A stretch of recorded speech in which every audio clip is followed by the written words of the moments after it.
Multivariate procedure with are के इस course में आप सभी का बहुत बहुत स्वागत है। आपको याद होगा कि पिछले लेक्चर में हमने क्लस्टर एनालिसिस के बारे में आपको कुछ बेसिक डेफिनेशंस हैं, बेसिक कॉन्सेप्ट्स हैं, उनके बारे में बताया था। आज हम इस लेक्चर में आगे बढ़ते हैं और हम यहाँ पे आज हायरार्किकल क्लस्टरिंग के बारे में बात करेंगे। तो ये हायरार्किकल क्लस्टरिंग हमारी क्या होती है? जैसे आपने एक वर्ड सुना अंग्रेजी का हायरार्की। हायरार्की क्या होती है? एक के बाद एक, एक के ऊपर एक। तो अब हमारे पास मान लीजिए कि बहुत सारा डेटा आ गया। अब उस डेटा में से हमको उसकी क्लस्टरिंग करनी है और मुझे पहले से नहीं पता है कि उसके अंदर हमारे 5 क्लस्टर बनेंगे कि 10 बनेंगे, मुझे नहीं पता है। तो हमारे पास 2 प्रकार के तरीके होते हैं। एक तरीका ये है कि जब हम आरंभ करते हैं तो हम ये मान लें कि हमारे पास जितने ऑब्जर्वेशन थे उतने क्लस्टर हैं। अर्थात अगर हम कहें हमारे पास 100 ऑब्जर्वेशन थे तो हमारे पास 100 क्लस्टर हैं और हर एक क्लस्टर में एक एक यूनिट है। और फिर हम उसमें से उनके बीच की जो दूरी है, हमारी जो डिस्टेंस मैट्रिक्स का कॉन्सेप्ट है, जैसे मैंने आपको पिछले लेक्चर में एक उदाहरण भी दिया था, उस डिस्टेंस मैट्रिक्स के द्वारा हम अपने किसी कॉन्सेप्ट को लगाते हुए हम आगे बढ़ते जाएं। और जिस प्रकार से जब हम आगे बढ़ेंगे तो पहले हम 2 ऑब्जर्वेशन को आपस में क्लब करेंगे और उसी तरीके को अगर हम आगे बढ़ते जाएंगे और अपने ग्रुप्स या अपने क्लस्टर को आपस में मिलाते जाएंगे, फाइनली क्या होगा, आपका एक क्लस्टर बन जाएगा जिसमें खाली 100 की 100 यूनिट्स होंगी, 100 के 100 ऑब्जर्वेशंस होंगे। तो क्या हुआ, आपने शुरुआत करी 100 क्लस्टर से और आपने यहाँ पे एक क्लस्टर बना दिया फाइनली जिसमें खाली 100 ऑब्जर्वेशन है। अब एक तो ये तरीका हो गया और दूसरा तरीका क्या है कि हम पहला क्लस्टर बना लें 100 यूनिट का और फिर उसके अंदर हम देखें कि कौन कौन से हमारे जो ऑब्जर्वेशंस हैं उनका किस प्रकार से बिहेवियर है, उनकी किस प्रकार से डिस्टेंस मैट्रिक्स आती है और उसकी बेसिस पे हम उनको आगे क्लस्टर्स में डिवाइड करते जाएं।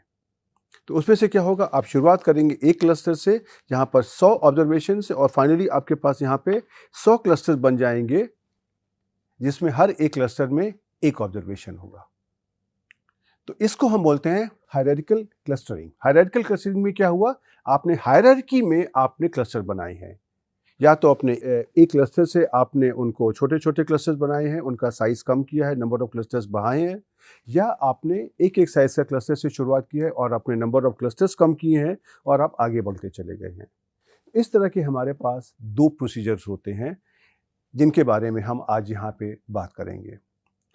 और इन 2 प्रोसीजर्स के हमारे से संबंधित हमारे पास भिन्न-भिन्न तरीके के कॉन्सेप्ट्स होते हैं कि आप जब क्लस्टरिंग कर रहे हो तो क्लस्टरिंग अच्छी है कि ख़राब है, उसके जो डेंड्रोग्राम्स हैं उसको हम किस प्रकार से इंटरप्रेट करते हैं। हम अपने क्लस्टर्स में, जैसे इस उदाहरण में हम 1 से 100 तक के क्लस्टर्स बना सकते हैं, लेकिन हमको बीच में कितने क्लस्टर चाहिए, इसका फ़ैसला किस प्रकार से किया जाएगा। इस तरह के हमारे भिन्न-भिन्न जो हमारे एस्पेक्ट्स हैं, उनकी चलिए हम बात आज इस लेक्चर में करते हैं। तो चलिए हम इस लेक्चर को आरंभ करते हैं। राइट, तो इस हायरार्किकल क्लस्टरिंग में, हायरार्किकल क्लासिफिकेशन में हम अपने डेटा को एक ही बार में, एक ही स्टेप पर हम क्लस्टर में नहीं कन्वर्ट करते हैं, लेकिन हमारे पास वहाँ पे सीरीज ऑफ पार्टीशंस होते हैं। राइट, और हम इस सीरीज ऑफ पार्टीशंस को हम एग्जीक्यूट करते हैं, हम अपना क्लस्टरिंग करते हैं। तो इसमें से क्या होगा, हमारे पास या तो एक क्लस्टर हो सकता है जिसके अंदर हमारे पास सारे के सारे ऑब्जर्वेशंस हो, या हमारे पास यहाँ पर जितने ऑब्जर्वेशंस हैं उतने ही क्लस्टर हैं, अर्थात कि हर एक क्लस्टर में हमारा एक ऑब्जर्वेशन आ जाए। तो इस तरह की हमारे पास यहाँ पर अप्रोचेस होती हैं और इसीलिए हम इस तरह की क्लासिफिकेशन को हम 2 अप्रोचेस में हम डिवाइड करते हैं। एक हमारी होती है एग्लोमेरेटिव अप्रोच और दूसरी हमारी होती है डिविजिव अप्रोच। तो ये जो हमारे एग्लोमेरेटिव और डिविजिव मेथड्स होते हैं, इनके अंदर हम इसी प्रकार का कार्य करते हैं। तो क्या करते हैं, एग्लोमेरेटिव मेथड्स में हम क्या करते हैं, हम यहाँ पे सक्सेसिव फ्यूजन करते हैं, अर्थात हम अपने ग्रुप्स को ज्वाइन करते जाते हैं। राइट, और उसी की जगह जो हमारे डिविजिव मेथड्स होते हैं उसके अंदर हम एक क्लस्टर से हम उनको एंड इंडिविजुअल के क्लस्टर्स में सक्सेसिवली हम उनको डिवाइड करते जाते हैं।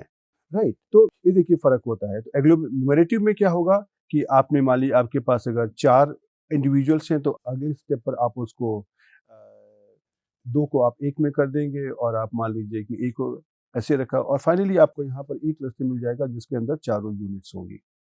और जबकि हमारा जो भी डिविजिव मेथड होगा उसमें क्या होगा, सबसे पहले आप 4 यूनिट का ये पहला क्लस्टर लेंगे और फिर अगले स्टेप में आप उसको 2 यूनिट में मान लीजिए डिवाइड कर दिया, फिर आपने एक यूनिट में अलग-अलग उसको आपने किया और फिर अगले स्टेप में फाइनली आपने उसको 4 क्लस्टर में डिवाइड कर दिया जहाँ पर हर एक क्लस्टर में एक-एक यूनिट होगा। तो ये जो हमारे एग्लोमेरेटिव मेथड्स होते हैं उनको हम शॉर्ट फॉर्म में कहते हैं एजीनेस। इसका मतलब होता है एग्लोमेरेटिव नेस्टिंग। और जो हमारे डिविजिव मेथड्स होते हैं उनको हम शॉर्ट फॉर्म में कहते हैं डायना। डायना का मतलब है डिविजिव एनालिसिस, राइट। तो जो डी आई का हमारा डी हो गया और ए एन ए का हमारा एनालिसिस ए एन ए आ गया और डिविजिव से डी आई आ गया, राइट। और उसी तरह से एग्लोमेरेटिव का हमारा ए जी हो गया और नेस्टिंग का हमारा एन ई एस हो गया।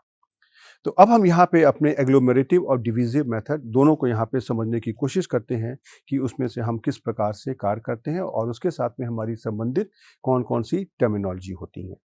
तो यहाँ पर हम सबसे पहले एग्लोमेरेटिव मेथड्स के बारे में बात करते हैं। जो डिविजिव मेथड इसी का बिल्कुल उल्टा हो जाएगा। तो सबसे पहले हम यहाँ पर एक ये सिंबल इंट्रोड्यूस करते हैं पीएन। पीएन क्या है? पीएन के अंदर हमारे एन सिंगल मेंबर क्लस्टर हो गए हैं। अर्थात आपने क्या किया कि आपके पास अगर एन ऑब्जर्वेशंस थे तो आपने हर एक ऑब्जर्वेशन को एक क्लस्टर में डाल दिया। तो इनको हम, इसकी जो टर्मिनोलॉजी हमारी होती है इसको हम कहते हैं रूट्स। और उसी को अगर हम आगे आते जाते हैं तो यहाँ पर हमारा क्या होगा, P1। तो P1 में क्या हो जाएगा कि जिस प्रकार से Pn के अंदर हमारे n क्लस्टर्स बन गए थे उसी तरह से हमारे P1 में हमारा एक क्लस्टर बनेगा जिसके अंदर हमारे सारे के सारे ऑब्जर्वेशंस होंगे और इसको हम बोलते हैं लीफ। तो इसलिए जो भी हमारे एग्लोमेरेटिव मेथड होते हैं इसमें से क्या होता है कि हमारे पास हर स्टेप पर एक पार्टीशनिंग होती जाती है और हमारे पास सीरीज ऑफ पार्टीशंस आ जाती हैं जिनको हम इस प्रकार से डिनोट करते हैं Pn-1 अप टू P1। तो अगर इस तरह की एग्लोमेरेटिव मेथड को आपको अगर क्लस्टरिंग में लगाना है तो किस प्रकार से करेंगे? सबसे पहले आप एक ऑब्जर्वेशन का एक क्लस्टर बनाइए। तो आपके पास अगर n ऑब्जर्वेशन है तो आपके पास n क्लस्टर बन जाएंगे और उनके अंदर हमारे पास जो भी हमारे एलिमेंट्स हैं उसको हमने मान लिया बोल दिया C1 C2 Cn। अब इसके बाद C1 C2 Cn से हम जो भी हमारे सबसे करीब के जो हमारे क्लस्टर्स होंगे उनको हम देखेंगे। इसको कैसे देखेंगे? उसके लिए आप अपनी जो भी डिस्टेंस मैट्रिक्स का कॉन्सेप्ट है आप उसको यहाँ पे लगा सकते हैं। तो हम यहाँ पे निकालेंगे कि जो भी हमारे सबसे करीब के हमारे 2 क्लस्टर्स हैं उनका जो पेयर होगा, मान लीजिए कि वह हमारे पास 2 क्लस्टर हैं CI और CJ, ये हमारे सबसे करीब हैं। तो उसमें से हम क्या करेंगे कि हम CJ को हम यहाँ से डिलीट कर देंगे और जो नंबर ऑफ क्लस्टर्स को हम 1 से कम कर देंगे और हम अपने CI और CJ को एक साथ मिला देंगे। इसी प्रकार के इसी प्रोसेस को हम आगे बढ़ते जाएंगे और हर एक स्टेप पर हम अपने जो इंडिविजुअल्स हैं या जो ग्रुप्स हैं जो हमारे सबसे करीब होंगे उनको हम आपस में फ्यूज़ करते जाएंगे। फ्यूज़ करने का मतलब मिलाते जाएंगे और इनको हम बोलते हैं एक्चुअली नोड्स। इनका नाम हम होता है, हमारा टेक्निकल नाम नोड होता है।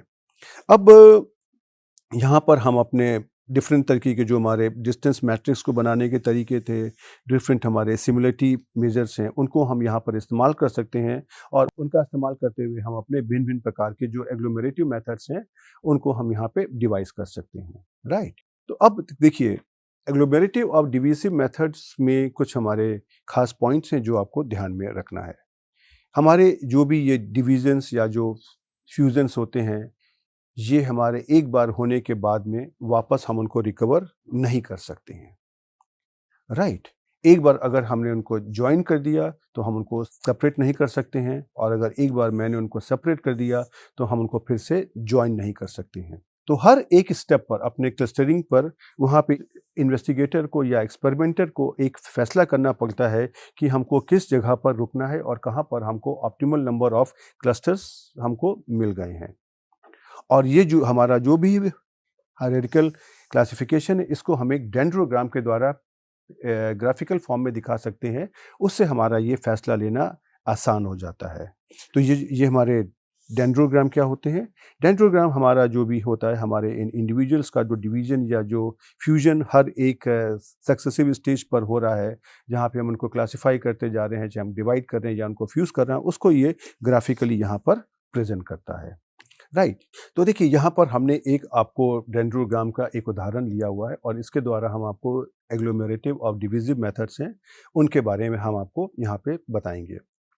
तो सबसे पहले हम यहाँ पे एग्लोमेरेटिव अप्रोच की बात करते हैं कि कैसे कि यहाँ पर हमारे एग्लोमेरेटिव में क्या आपका होगा कि आपको यूनिट्स को जॉइन करना है। तो देखिए पहली स्टेज में आपके पास क्या हो गया, आपके पास ये 5 तरीके की 5 इंडिविजुअल्स हैं ए, बी, सी, डी, ई, उनको आपने हर एक यूनिट को एक क्लस्टर में रख लिया है। राइट, तो जैसे मानिए हमने कहा कि आप आगे बढ़ते हैं और पहली स्टेज में आपने ए और बी को आपस में कंबाइन कर दिया और डी और ई को आपस में कंबाइन कर दिया और सी आपका कहीं भी कंबाइन नहीं होता है।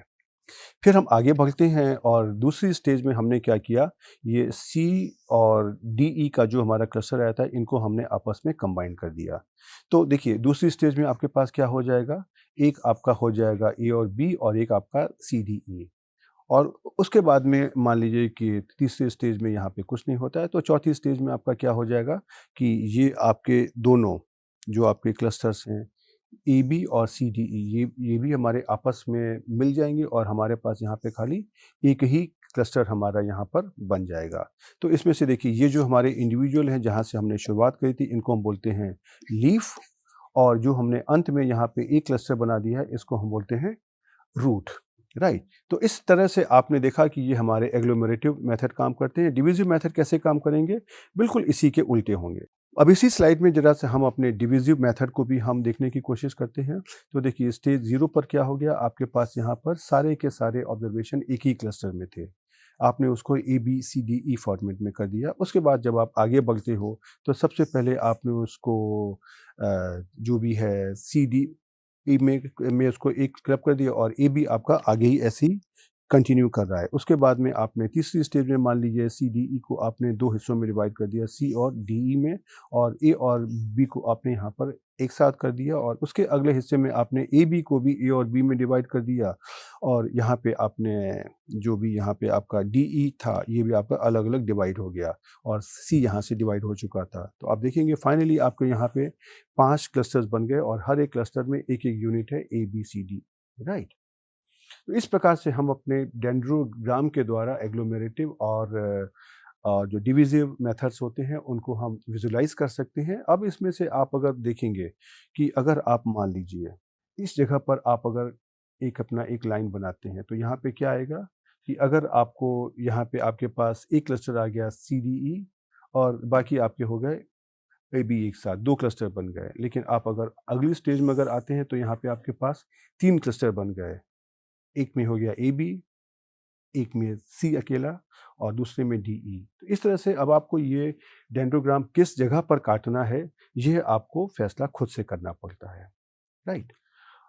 तो इसीलिए जब हम यहाँ पर इस सवाल का जवाब ढूँढने की कोशिश करते हैं कि किसी क्लस्टरिंग टेक्नीक में हमारे पास कितने नंबर ऑफ ग्रुप्स होंगे, तो या हमारे पास कितने क्लस्टर्स होंगे, इस सवाल का हम जवाब देने के लिए हम इस डेंड्रोग्राम की सहायता लेते हैं और हम अपने इस डेंड्रोग्राम को उस जगह पर काट देते हैं जहाँ से हमारे पास एक बेस्ट फिट का हमारे नंबर ऑफ क्लस्टर्स आ रहे हैं, जहाँ हमारे डेटा बेस्ट फिट हो रहा है।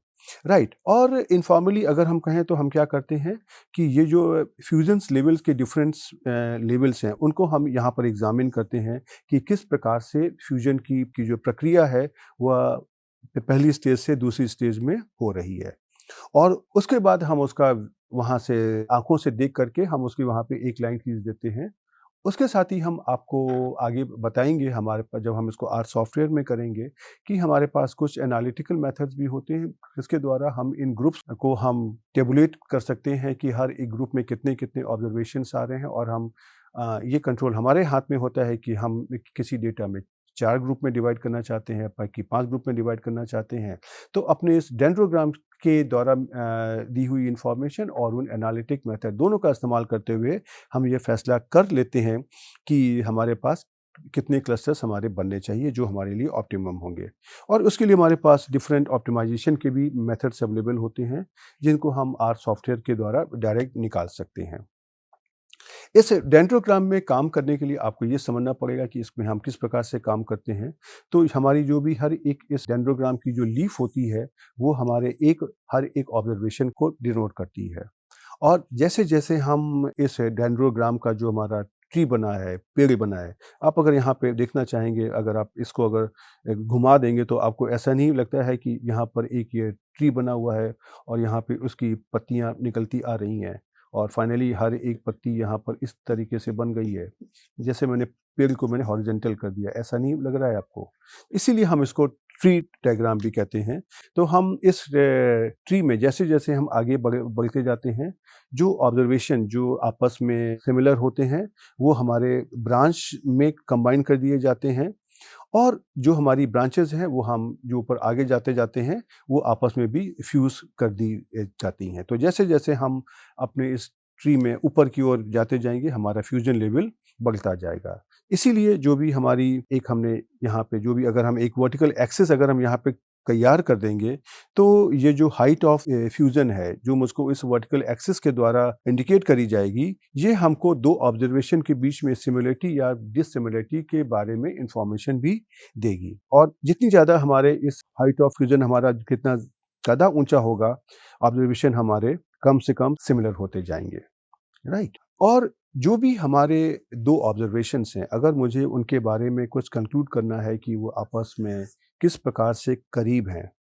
तो इस तरह के जो हमारे ऑब्जर्वेशंस होते हैं, हम अपने इस ट्री की जो हाइट है, वहाँ पे जहाँ पर हमारे उन ब्रांचेस को आपस में फ्यूज़ किया जा रहा है, हर एक ब्रांच में हमारे कुछ ऑब्जर्वेशन फ्यूज़ हो रहे हैं, वहाँ पर हम इसको देख कर के 2 ऑब्जर्वेशन की प्रॉक्सिमिटी के बारे में कुछ कंक्लूज़न निकाल सकते हैं। राइट। आपको ध्यान रखना है कि ये जो 2 ऑब्जर्वेशन के बीच में जो भी हमारी निकटता है, ये जो प्रॉक्सिमिटी है, उसको हम अपनी हॉरिज़ॉन्टल एक्सिस के द्वारा नहीं निकाल सकते हैं और इसके द्वारा हमको कोई कंक्लूज़न नहीं मिलेगा कि हमारे ऑब्जर्वेशन आपस में सिमिलर हैं कि नहीं हैं। राइट। और उसके बाद हम अपने डेंड्रोग्राम को हम एक किसी सर्टेन हाइट पर हम उसको कट कर देंगे और जहाँ पर हम उसको कट करेंगे, वहाँ पर हमको कितने क्लस्टर्स बनाने हैं, उसकी संख्या वहाँ पर मिल जाएगी। और ये कार्य हमारा उसी प्रकार का है कि जिस प्रकार से के मीन्स क्लस्टरिंग में हमने के का काम किया था। हमने के की वैल्यू को पहले असाइन कर दिया था, उसके बाद में हमने अपने ऑब्जर्वेशंस को उतने क्लस्टर्स में डिवाइड करने की कोशिश करी थी। राइट। तो जैसे देखिए, हम आपको एक यहाँ पर एक उदाहरण दे रहे हैं कि देखिए ये आपकी यहाँ पर हाइट हो गई है। राइट। हमने उसी अपने डेंड्रोग्राम को जो मैंने आपको हॉरिज़ॉन्टल करके समझाया था, उसी को मैंने यहाँ पे वर्टिकल बना दिया है। आपको सॉफ्टवेयर में ये आपके पास ऑप्शन होता है कि आपको हॉरिज़ॉन्टल डेंड्रोग्राम चाहिए कि वर्टिकल चाहिए। तो अब अगर आप यहाँ पर अगर आप देखते जाएँगे, तो अगर हम मान ली इस ट्री को अगर हम मान लीजिए यहाँ कहीं पे काट देते हैं, तो यहाँ पर आपको आपको नंबर ऑफ क्लस्टर्स यहाँ पर मिलते जाएँगे कि आपको कितने-कितने क्लस्टर्स आपको यहाँ पर लेने हैं। और ये जैसे-जैसे आप हाइट में ऊपर बढ़ते जाएँगे, आपको नंबर ऑफ क्लस्टर्स कम होते जाएँगे। जैसे देखिए, अगर हम यहाँ पे अगर हम काटते हैं, तो हमारे पास सिर्फ़ यहाँ पे एक क्लस्टर पॉइंट ये और एक क्लस्टर पॉइंट ये हमारा होगा। और इनके बीच की देखिए जो दूरी है, कि इससे आपको पता भी चल रहा है कि 2 क्लस्टर्स के बीच में कितनी प्रॉक्सिमिटी है या ऑब्जर्वेशन के बीच में हमारी किस प्रकार की निकटता है। और इसी में आप अगर देखते जाएँगे, जब आप मैक्सिमम हाइट पे पहुँच जाएँगे, तो सिर्फ़ आपको यहाँ पे खाली एक क्लस्टर ही मिलेगा। इस प्रकार से हम अपने इस डेंड्रोग्राम को समझने की कोशिश करते हैं और हम उनको एग्ज़ीक्यूट करते हैं। ये डेंड्रोग्राम हमारे आर सॉफ्टवेयर में बहुत ही आसानी से बन जाते हैं, इसमें आपको कोई चिंता करने की बात नहीं है। जैसे देखिए, मैंने आपको यहाँ पे दिखाया कि अगर हम इसको इस जगह पर अगर हम ये काटते हैं, तो हमको यहाँ पे 6 क्लासेस मिलेंगे और अगर हम इसको यहाँ पर काटते हैं, तो हमको यहाँ पर 4 क्लासेस मिलेंगे। लेकिन हम आपको यहाँ पर ये भी बताना चाहेंगे कि जब भी हम कभी डेंड्रोग्राम में इस प्रकार से कार्य कर रहे हैं, तो अगर हम अपने भिन्न-भिन्न तरीके के सिमिलरिटी मेजर्स और जो डिस्टेंस मेजर को अगर हम इस्तेमाल करेंगे और अगर हमारा डेटा सेट हमारा एक ही रहता है, अर्थात एक ही डेटा सेट पे अगर हम भिन्न-भिन्न तरीके के सिमिलरिटी मेजर्स और जो डिस्टेंस मेजर्स यूज़ करेंगे, तो ये हमको जो है क्लस्टरिंग का जो पैटर्न है और डेंड्रोग्राम हमको अलग-अलग मिलते जाएँगे। ये हम आपको आगे जब हम अपना कोई एक डेटा सेट लेंगे, वहाँ पे आपको हम करके दिखाएँगे कि एक ही डेटा सेट में अगर हम अलग अलग हम सिमिलरिटी मेजर या डिस्टेंस मेजर लेते हैं तो उनके डेंड्रोग्राम अलग अलग आते हैं, राइट। तो देखिए यहाँ पर मैंने आपको दिखाया, मैंने यहाँ पे आपको डेटा नहीं लिया हुआ है, मैंने कोई एक डेटा ले करके जिसके बारे में हम आगे आने वाले लेक्चर में बात करेंगे। मैंने यहाँ पे देखिए single linkage, complete linkage, average linkage और वॉल्स मेथड, ये 4 मेथड हम आगे कंसीडर करेंगे। उसके देखिए मैंने आपको एक ही डेटा सेट में ये 4 डेंड्रोग्राम बन के दिखाएँ। आप उसको अगर क्लोज़ली देखोगे तो आपको ये दिखाई पड़ेगा कि ये चारों जो हमारे डेंड्रोग्राम हैं ये आपस में अलग-अलग हैं। राइट, इसीलिए हम आपको यही यहाँ पे बताना चाहते थे कि आप जब भी कभी किसी सिमिलरिटी मेजर को और किसी डिस्टेंस मेजर को आप यूज़ कर रहे हैं तो आपको इस बात के लिए मेंटली तैयार रहना चाहिए कि अगर आप अपना मेथड और तरीका बदलेंगे तो आपका नंबर ऑफ क्लस्टर्स, क्लस्टरिंग के अंदर कौन कौन से इंडिविजुअल्स आ रहे हैं, ये सब बदलता जाएगा। अब हम बात करते हैं कि जब भी हम इस प्रकार की हायरार्किकल क्लस्टरिंग करते हैं तो उसमें से हमारे पास किस-किस तरह की समस्या आती है। हमारे पास 2 चीज़ें हैं जो हमको समझना है, एक को कहते हैं हम ट्रेनिंग पॉइंट्स और दूसरे को कहते हैं नॉइज़ पॉइंट्स। तो जब भी हमारे क्लस्टर्स की एक लोअर लेवल पर क्लस्टरिंग करने की टेंडेंसी होती है, जब भी हमारे ऑब्जर्वेशंस को एक रिलेटिवली लो लेवल पे क्लस्टर बनाने की टेंडेंसी होती है, उसको हम बोलते हैं ट्रेनिंग। और जो भी हमारे इंडिविजुअल्स होते हैं उनको हम बीच में एक सीरीज ऑफ इंटरमीडिएट के द्वारा हम इनको लिंक कर सकते हैं, राइट। और अगर अगर हमारे पास अगर कम संख्या के अगर ऑब्जर्वेशंस होते हैं देन उन केस में जो हमारे रिलेटिवली थोड़ा सा डिस्टेंस क्लस्टर होते हैं वो उनके बीच में जो डिस्क्रिमिनेशन को करने में फेल हो जाते हैं। और इस तरह के जो हमारे पॉइंट्स होते हैं उनको हम कहते हैं नॉइज़ पॉइंट्स। जैसे कि अगर हम कहें कि यहाँ पर देखिए आपके पास 2 तरह के यहाँ पे क्लस्टर्स बने हुए हैं, एक हम यहाँ पे ग्रुप कर सकते हैं और एक हम यहाँ पर ग्रुप कर सकते हैं। और ये देखिए ये यहाँ पे कम संख्या में ऑब्जर्वेशन है और वो आपस में दोनों क्लस्टर की दूरी अच्छी खासी है, लेकिन यहाँ पर हमारे पास 2 ऑब्जर्वेशंस ऐसे हैं जो दोनों क्लस्टर्स के करीब हो सकते हैं। हम अगर चाहें तो हम इन 2 पॉइंट्स को इस तरीके से भी इस क्लस्टर में डाल सकते हैं और अगर हम चाहें तो इन 2 पॉइंट्स को अगर हम इन 2 क्लस्टर्स के अंदर भी डाल सकते हैं। तो इस तरह के जो हमारे वेल सेपरेटेड क्लस्टर्स होते हैं, वहाँ भी हमारे पास इस प्रकार के जो पॉइंट्स होते हैं उनको हम बोलते हैं नॉइज़ पॉइंट्स, राइट। तो अब ये जो ऑप्टिमल नंबर ऑफ क्लस्टर्स को अगर हमको निकालना है तो इसके लिए हमारे पास एक और मेथड होता है। इसको हम ये भी ग्राफिकल मेथड होता है, इसको हम बोलते हैं एल्बो मेथड। एल्बो का मतलब क्या होती है? हमारे हाथ की कोहनी। तो आप अगर देखोगे आपका हाथ किस तरीके से होता है, इसी इसी तरीके का तो होता है। यहाँ पे आपकी मसल्स हैं और यहाँ पे आपके फिंगर्स हैं, इसी तरीके। तो ये आपकी क्या है? Elbow, right. तो इसमें से हम क्या करते हैं कि हायरार्किकल क्लस्टरिंग में जो हमारी कई मीन्स टेक्निक में अगर हमको ये निकालना है कि हमारे कितने क्लस्टर्स होंगे, तो उसके लिए हम एल्बो मेथड करते हैं, राइट। तो हम क्या करते हैं कई मीन्स क्लस्टरिंग का इस्तेमाल करने के लिए पहले हम के की कोई वैल्यू ले लेते हैं। सपोज मैंने 1 से 10 के बीच में के की वैल्यू ले ली और उसके बाद हम अपना जो भी के मीन्स क्लस्टरिंग का जो एल्गोरिथम है अपने डेटा सेट पे निकालेंगे और हर एक के की वैल्यू के लिए हम within cluster sum of square, जिसको हम WCSS कहते हैं, विदिन का W, क्लस्टर का C, सम ऑफ स्क्वायर्स का SS, इसको हम हर एक वैल्यू जो के की वैल्यू है उसके लिए निकालेंगे। तो ये हमको क्या होगा, ये सॉर्ट ऑफ हमको विदिन ग्रुप वेरिएबिलिटी या विदिन क्लस्टर वेरिएबिलिटी के बारे में कुछ इन्फॉर्मेशन देगा। और उसके बाद हम एक वहाँ पे लाइन चार्ट या कर्व चार्ट प्लॉट कर देंगे जहाँ पर हम एक एक्सिस पर के और एक्स एक्सिस पर के और वाई एक्सिस पर हम WSS को लेंगे। और ये जो अगर हमारी ये जो चार्ट आता है, अगर ये मेरे को एक आर्म की तरह लगता है, हमारे हाथ की तरह लगता है, तो उस हाथ में किस प्रकार से हमारी एल्बो होती है या जहाँ पे हमारा कर्व का जो पैटर्न चेंज हो रहा है, उसको वहाँ पर हम अपने उस जो बेस्ट वैल्यू ऑफ के को मान लेंगे। तो जिस जगह पर हमारी यहाँ पे एल्बो होगी, वहाँ पर हम कह देंगे कि अगर हम यहाँ पे के की वैल्यू जो भी आ रही है, अगर हम इतने क्लस्टर बनाएँगे तो वो हमारा ऑप्टिमल नंबर ऑफ क्लस्टर्स होंगे, राइट। आपको ये ध्यान रखना है कि ये भी हमारा एक मेथड है, ये एल्बो मेथड भी कोई ज़रूरी नहीं है कि वो हरदम अच्छा ही काम करे और ख़ास तौर पे तब जब हमारे डेटा की क्लस्टरिंग अच्छी नहीं होती है। राइट। तो इसी में देखिए, अगर हम आपको यहाँ पर दिखाएं कि ये आपको एल्बो मेथड किस तरीके का होगा, तो हमने एक अपने डेटा सेट में यहाँ पर हमने के की वैल्यू ले ली है, और यहाँ पे हमने जो भी डब्ल्यू सी एस एस की वैल्यू ले ली है। और देखिए, के की वैल्यू 1 के लिए यहाँ पर वैल्यू है, के की वैल्यू 2 के लिए ये वैल्यू है। और इस कर्व को आप अगर देखेंगे तो इस जगह पर कहीं पर आपको देखिए एक जैसे कैसे हमारे हाथ की कोहनी होती है, उस तरीके का फिगर यहाँ पे दिखाई पड़ रहा है। तो अब हम यहाँ पर कोई भी अपने के की वैल्यू है 4 या 5 है, कोई भी ले सकते हैं। अब ये कहना कि यहाँ पे 4 है कि 5 है, ये बहुत कठिन काम होगा। लेकिन इस कर्व पे आप देख सकते हैं बहुत से, आप अगर आपको देखना है तो आप जो WCSS की वैल्यू को देख लीजिए, कहाँ पर उसकी न्यूमेरिकल वैल्यू कम आ रही है। और साथ ही में आप ये भी देख लीजिए कि प्रैक्टिस में अगर आप 4 क्लस्टर लेते हैं या 5 क्लस्टर लेते हैं, तो वो आपके लिए कौन आपको ज़्यादा बेहतर इन्फॉर्मेशन देगा। क्योंकि कितने क्लस्टर चाहिए, ये हमारा उस डेटा एनालिसिस का जो ऑब्जेक्टिव होता है उसके ऊपर भी डिपेंड करता है, राइट। तो इसलिए हम हरदम ये चाहते हैं कि हमारा जो WCSS है वो हमारा छोटे से छोटा होना चाहिए। लेकिन जैसे जैसे हमारा के बढ़ता जाएगा, WCSS हमारा भी ज़ीरो की ओर बढ़ता जाएगा, इसकी वैल्यू कम होती जाती है। और अगर हम एक्सट्रीम केस में बात अगर हम करते हैं, तो अगर हमारा WCSS ज़ीरो हो जाता है, देन तो हमारा जो के हमारा क्या हो जाएगा, जितने भी हमारे नंबर ऑफ डेटा पॉइंट्स हैं, अर्थात हर एक क्लस्टर में एक-एक ऑब्जर्वेशन आ जाएगा। और उसके द्वारा फिर तो हमारे कोई क्लस्टरिंग में कोई गलती नहीं होगी, लेकिन प्रैक्टिस में ये एक्सेप्टेबल नहीं होता है। लेकिन हमारा गोल ये होता है कि हमको के की एक छोटी से छोटी ऐसी वैल्यू चाहिए, जहाँ पर के की वैल्यू भी छोटी हो और वहाँ WCSS की जो वैल्यू है, वो भी ज़ीरो है। तो अर्थात मुझको अपनी वेरिएबिलिटी के साथ में कुछ एक बैलेंस स्ट्राइक करना पड़ता है, जहाँ पर हम के की वैल्यू को ले सकें।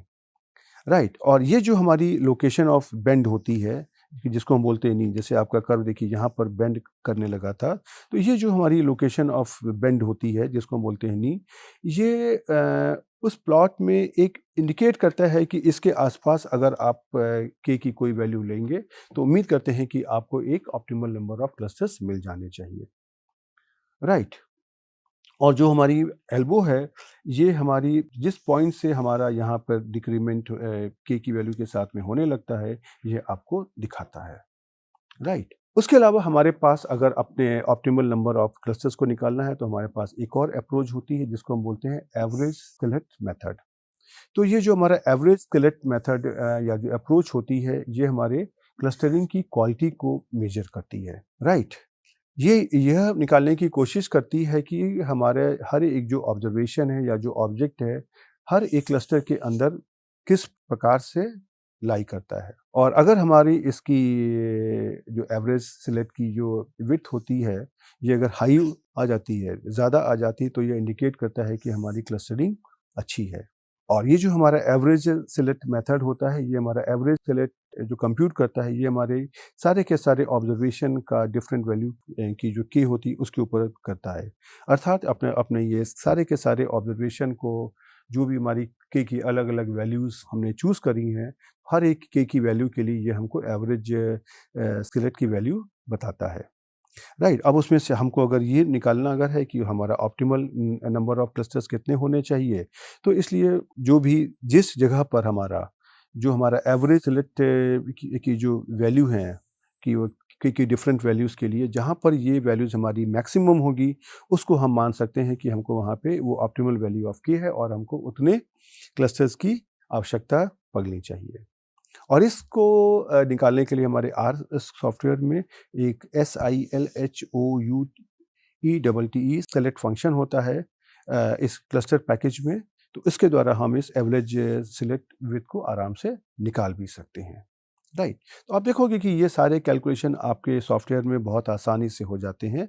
और ये सिलेक्ट वैल्यू हमारी किस प्रकार से डिफाइन होती है, तो ये जो हमारी सिलेक्ट वैल्यू हर एक डेटा पॉइंट पर यह मेजर करती है कि यह पॉइंट अपने उसी क्लस्टर के अंदर अपने जो बाकी पॉइंट्स हैं उनसे कितना मिलती है, उससे कितना ज़्यादा सिमिलर है। और ये कंपैरिजन होता है कि अगर ये पॉइंट हमारे अलग-अलग क्लस्टर्स में होता तो, राइट।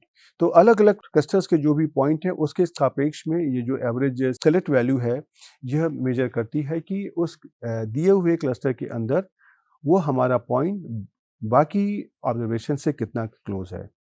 तो इसको अगर हम मैथमेटिकली डिफाइन करना चाहें तो जो मैथमेटिकली हमारी सेलेक्ट वैल्यू है एस आई, हमारे किसी ith पॉइंट के लिए इस प्रकार से डिफाइन होती है, S I is equal to B I minus A I divided by maximum value between A I and B I. तो यहाँ पे आपका ए आई बी आई क्या है? ए आई आपका है जो भी ith पॉइंट का बाकी अदर पॉइंट से उसी क्लस्टर के अंदर उनका एवरेज डिस्टेंस, अर्थात अगर मैंने कोई एक पॉइंट किसी क्लस्टर के अंदर लिया हुआ है और उस पॉइंट का उस क्लस्टर के अंदर जो हमारे बाकी पॉइंट्स हैं उनके साथ में दूरी निकाली गई और उनका एवरेज निकाल लिया गया। उसी तरीके से हमारा जो बी आई हमारा क्या है? बी आई हमारा है जो भी हमने अगर अपना ith पॉइंट अगर लिया है और इसको अगर मैंने जो बाकी क्लस्टर से उनके साथ में उनके के बीच की सारी दूरी निकाली, तो ये जो हमारी बी आई आ जाएगी ये हमारा मिनिमम एवरेज दूरी आ जाएगी कि जो कि हमारे ith पॉइंट की बाकी क्लस्टर्स के साथ में जो हमारे पॉइंट हैं उनके साथ में जो मिनिमाइज करी हुई दूरी है, राइट। तो इस ए आई और बी आई को निकालने के की वैल्यू निकालने के बाद आप अपने इस एस आई की वैल्यू को आराम से निकाल सकते हैं और ये जो एस आई की वैल्यू है ये हमारी -1 और 1 के बीच में लाई करती है। तो इसका हमारा इंटरप्रिटेशन किस प्रकार से आता है कि अगर हमारे इस एस आई की वैल्यू अगर ज़्यादा आती है तो इसका मतलब ये है कि जो भी हमारा ith ऑब्जर्वेशन है वह अपने क्लस्टर के अंदर बहुत अच्छे से मैच हो गया है और ये ith ऑब्जर्वेशन बाकी क्लस्टर के साथ में अच्छे से मैच नहीं हुआ है। ये तो अच्छी बात है मेरे लिए। और अगर हम ये देखते हैं कि हमारे जो काफ़ी सारे पॉइंट्स हैं जिनके लिए हमारे पास सेलेक्ट वैल्यू हाई आती है, देन उस केस में हम कहते हैं कि जो हमने क्लस्टरिंग का सॉल्यूशन निकाला है वो हमारा एप्रोप्रिएट है, ठीक है, और उसको हम एक्सेप्ट कर सकते हैं।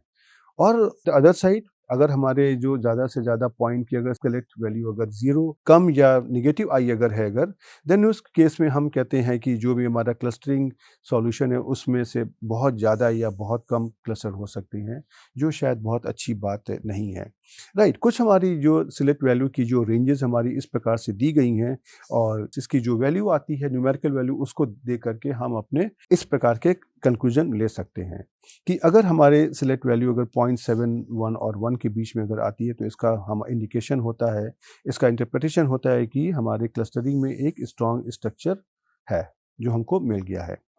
अगर यही रेंज हमारी 0.5 और 1 और 0.7 के बीच में होती है तो इसका मतलब है कि हमको क्लस्टरिंग का एक रीजनेबल स्ट्रक्चर मिल गया है। एस आई की वैल्यू अगर 0.26 और 0.5 के बीच में होती है इसका मतलब है कि जो हमारा क्लस्टरिंग का स्ट्रक्चर है वो हमारा कमज़ोर है और ये हमारा आर्टिफिशियल भी हो सकता है। और अगर इसकी वैल्यू अगर हमारी 0.25 से भी कम अगर आती अगर है अगर, तो इसका मतलब है कि यहाँ पे कोई भी सब्सटेंशियल स्ट्रक्चर नहीं पाया गया है, राइट। तो इसी तरीके से आप अगर देखेंगे, आप अगर यहाँ पे जो भी हमने नंबर ऑफ क्लस्टर्स लिए हैं उसके बीच में और जो एवरेज सेलेक्ट विड्थ है उसके बीच में आप अगर यहाँ पे ग्राफ बनाएंगे तो इस तरह का आपको यहाँ पे ग्राफ बन जाएगा और आप ये देख सकते हैं कि इस पॉइंट के बाद से यहाँ पर परिवर्तन होना शुरू हो गया है और ये आपकी हाईएस्ट वैल्यू है एसआई की, जो आपकी यहाँ पे 0.4 के आसपास है, राइट। तो इस तरीके से आप अगर देखेंगे कि तो हम अपने जो क्लस्टरिंग एनालिसिस में इस प्रकार से हम एनालिसिस करते हैं और अपने भिन्न भिन्न तरीके के कंक्लूजन्स निकालते हैं। अब अगर इसी कार को अगर मुझे अपने आर सॉफ्टवेयर में करना अगर है अगर, तो सबसे पहला हमारा स्टेप्स क्या होगा कि हमको अपने सॉफ्टवेयर की आवश्यकता है और जो भी हम क्लस्टर एनालिसिस में जिस डिस्टेंस मैट्रिक्स या सिमिलरिटी मेजर को हम लेना चाहते हैं उसके लिए हमको अपने डेटा को तैयार करना पड़ेगा। उसके बाद में हमको जब हमारा डेटा आ जाएगा तो हमको अपने हायरार्किकल क्लस्टरिंग को कंप्यूट करना पड़ेगा, जो हमारे उसके भिन्न-भिन्न तरीके के रिजल्ट्स आते हैं। उसके बाद में हमको उसका जो भी रिजल्ट्स आए हैं उनका हमको डेंड्रोग्राम बनाना पड़ेगा और उस डेंड्रोग्राम को समझना पड़ेगा, राइट। और उसके बाद में हमको फाइनली कि हमारे उस क्लस्टर एनालिसिस में हमारे ऑप्टिमल नंबर ऑफ क्लस्टर्स कितने होंगे, अर्थात हमको कितने क्लस्टर की आवश्यकता है, ये इन्फॉर्मेशन हमको यहाँ से निकालना पड़ेगा। किसके लिए हम अपनी जो भिन्न-भिन्न तरीके की जो हमने टेक्निक्स यूज़ करनी है उनका हम इस्तेमाल करेंगे, राइट। तो चलिए अब हम इस लेक्चर को यहाँ पे समाप्त करते हैं और आपने देखा कि इस लेक्चर में हमने आपको हायरार्किकल क्लस्टरिंग करने के लिए कौन-कौन से हमारे बेसिक कॉन्सेप्ट्स होते हैं उनके बारे में बात करी। और उनके साथ में उनका क्या-क्या इंटरप्रिटेशन होता है उसके बारे में बात करी। और साथ ही आपको हमने हायरार्किकल क्लस्टरिंग करने के लिए जो हमारी एक्चुअली प्रैक्टिस में बहुत ही यूज़फुल होती है और सबसे ज़्यादा पॉपुलर है, उसको करने के लिए हमारे पास क्या-क्या स्टेप्स आएँगे, उसके बारे में बात करी। तो हर स्टेप पर आपको इस बात का ध्यान रखना है कि आपका डेटा का साइज़ बहुत बड़े साइज़ का बहुत बड़ा है। आपको डेटा को देख कर के कुछ भी समझ में नहीं आएगा, लेकिन फिर भी आपको इन्फॉर्मेशन तो निकालनी है। तो आप उस डेटा के अंदर छुपी हुई इन्फॉर्मेशन को अपने भिन्न-भिन्न तरीके के ग्राफ़िक और जो एनालिटिकल टूल्स हैं, उनके द्वारा आप इनको यहाँ पे निकालने की कोशिश कर रहे हैं। लेकिन इसके लिए ये बहुत इम्पोर्टेंट है कि आपको इस तरह की प्रैक्टिस होना चाहिए कि इस तरह के डेंड्रोग्राम को देख कर के आपके पास किस तरह के कंक्लूजन्स आएँगे, ये आपको अच्छे तरीके से आना चाहिए। और उसी के अंदर डेटा के अंदर जो भी इन्फॉर्मेशन हमारी छिपी हुई है, उसको हम अपने भिन्न-भिन्न तरीके के जो स्टैटिस्टिकल टूल हैं, उनके द्वारा भी देखने की कोशिश करते हैं। और हर डायरेक्शन से ये बात कन्फर्म करने की कोशिश करते हैं कि जो भी हमारा ग्राफ़िकल या एनालिटिकल मेथड्स जो हमको इन्फॉर्मेशन दे रहे हैं, वो हमारे डेटा के अंदर छुपी हुई जो क्वालिटीज़ हैं, जो उनका स्ट्रक्चर है, जो उनका पैटर्न है, उसके हिसाब से जो क्लस्टरिंग हो रही है, उसको इंडिकेट कर रहे हैं कि नहीं कर रहे हैं। तो इसके लिए आपको थोड़ी-सी प्रैक्टिस करने की ज़रूर ज़रूरत पड़ती है कि उस तरह के ग्राफ़िक्स और न्यूमेरिकल वैल्यूज़ को किस प्रकार से इंटरप्रेट किया जाए। ये कुछ उसी तरह का उदाहरण है जो आपको मैंने पहले भी दिया था कि अगर किसी डॉक्टर के पास किसी पेशेंट की एक्स-रे रिपोर्ट भी आती है, ईसीजी रिपोर्ट भी आती है, ईईजी रिपोर्ट भी आती है और उसके साथ में हमारे बॉडी पैरामीटर्स के डिफरेंट मेडिकल टेस्ट हैं, उनकी वैल्यूज़ आती हैं। उन सारी वैल्यूज़ को देख कर के वह डॉक्टर इस बात को कंक्लूड करने की कोशिश करता है कि उस पेशेंट के शरीर के अंदर क्या प्रॉब्लम है और उसी के द्वारा वह उसको या तो दवा देता है या अपने जो भी बाकी प्रोसीजर्स हैं उनको फॉलो करता है। तो उसी तरीके से यहाँ पे आपका डेटा भी है। डेटा के अंदर क्या है, किसी को आँख से नहीं दिखाई पड़ रहा है, लेकिन फिर भी हमको उस इन्फॉर्मेशन को अपने इन स्टैटिस्टिकल मेथड का इस्तेमाल करते हुए उस इन्फॉर्मेशन को बाहर निकालना है।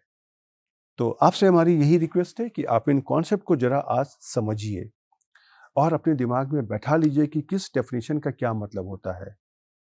अगले लेक्चर में हम क्या करने वाले हैं, एक हम छोटा-सा डेटा सेट लेंगे, आर्टिफ़िशियली क्रिएट करेंगे और उसके ऊपर हम अपने इन आर सॉफ्टवेयर के जो कमांड्स हैं, उनको हम अप्लाई करके आपको दिखाएँगे कि किस कमांड से क्या होता है। और उसके बाद जो हमारा अगला लेक्चर होगा, वहाँ पे हम आर का जो एक बिल्ट इन डेटा सेट है, जो बड़े साइज़ का है, हम उसको लेंगे और उसके ऊपर हम ने जो भी अगले लेक्चर में अपने कमांड पढ़े हैं, उनको हम अपने रियल डेटा सेट में लगाएँगे। तो अगले 2 लेक्चर्स में आपको उन चीज़ों को समझने के लिए ये बहुत इम्पोर्टेंट है कि मैंने आज के लेक्चर में और इसके पहले वाले लेक्चर में जो भी आपको कॉन्सेप्ट दिए हैं, ये आपको अच्छे से समझ में आ जाने चाहिए।